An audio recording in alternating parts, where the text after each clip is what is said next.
What is my thought on Sony FX5 as a beginner filmmaker, as someone who's getting into filmmaking and creating videos here and there using Sony camera? Because you already heard a lot of opinions and thoughts from professional creators, but what is the perspective of a beginner? For professionals, it's already not that much exciting as before, because if they already have the Sony FX3, if they get the FX5 in their hand, it's just the improvement. It's not the new feature that excites them. Wow, we didn't have this on FX3, now we have it on FX5 and this and that. For professionals, I think it's already not that much exciting, and it's just something that they already had but improved. But for beginners, like for example, for me, I never had experience with FX3, FX30, or even FX5, FX6. I never touched FX cameras, but I'm using Sony A7R5, a hybrid camera. It's not really good in video as A7S3 or, for example, FX3 and these kind of stuff. I'm saying this because since I started creating content 4 years ago, now I'm saying this because of rise of AI and the improvement of the digital cameras and lenses and the lights. Everything becomes accessible, like the good cameras. Like right now, getting a 4K quality camera is easier than ever, and you can just get it in a really good price, like in half price of an iPhone, and you can keep creating content, like very good high quality content. Because if I give you an example, if you give, for example, A7R5 or A7 IV in the hand of someone who's professionally in documentary storytelling and these kind of stuff, if you tell them to create something, they will create something you genuinely will like it, because they are experienced. They have the creativity, they have the knowledge, they have the experience and that storytelling, because they can be able to now create something that you really like it. Because now if you give the FX5 to someone's hand which is not really experienced or professional, even with that camera, they will not be able to create something that genuinely excites you. That's why I think right now it's really important to use the opportunity to find the areas that you can be creative, you can be a good storyteller, or you can have something that you can add something on top of something existed, or something unique, and that becomes more valuable. Because now with AI, it's just becoming like copy and paste, and companies even would value the creativity and how you can come up with something which is creative, or how you can create something which is good and like humanly and relatable and entertaining and these kind of stuff. And yeah, for now, like even though I'm doing work for clients, I'm not doing like that professional that to compromise the buying the FX5.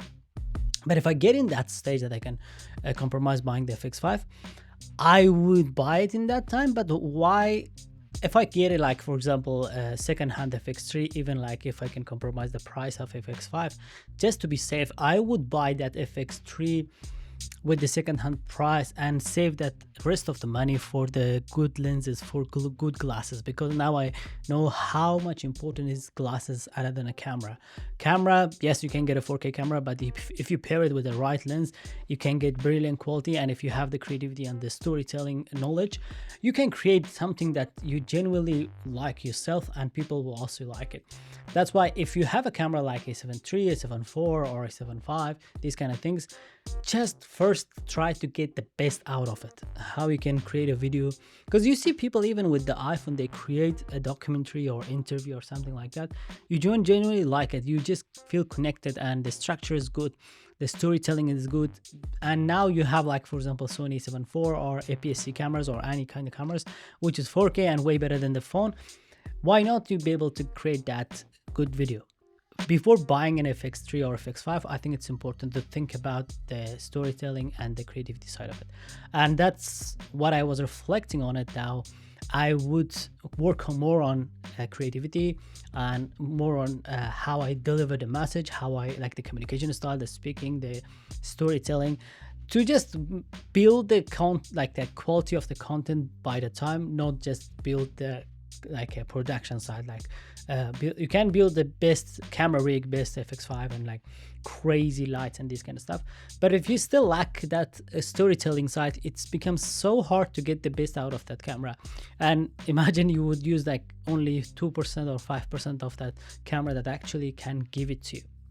That's why even with my Sony A7R5, I really love this camera. It's not like dedicated video camera, but I'm thinking if I understand the gear, if I understand the editing, if I understand color grading, if I understand storytelling, I can get a result that genuinely excites people.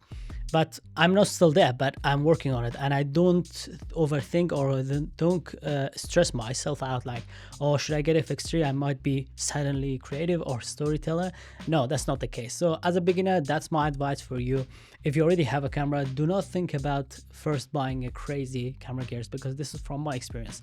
If you can get the best out of your camera that you already have, you can get like create something which is really good, then you understand and you would agree with me like, oh, actually that was not the case to buy a crazy camera.